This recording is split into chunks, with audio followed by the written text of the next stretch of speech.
दिवाळीची सुरुवात वसुबारशीने? हो, दिवाळी फक्त लक्ष्मीपूजन नाही, तर एक दिवस गायींसाठीही असतो.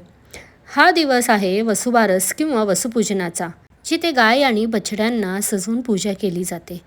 तर ऋग्वेदात गायीला अग्नी आणि इंद्र ह्या देवतांसोबत जोडले आहे, समृद्धी आणि आरोग्याचे प्रतीक म्हणून.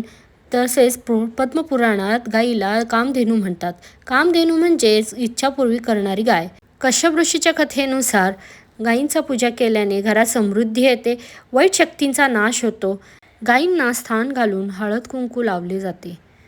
त्यानंतर त्यांना तृण, गूळ आणि गोड पदार्थ अर्पण केल्या जातात. तर फक्त गायीची पूजा एवढीच नाही, तर घर स्वच्छ सजवणे देखील खूप महत्त्वाचे असते. कारण या दिवशी समृद्धी, संपन्न आपल्या घरात येते.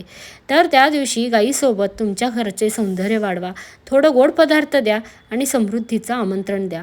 कमेंट करून सांगा तुम्ही कशी करता वसुबारसेची पूजा.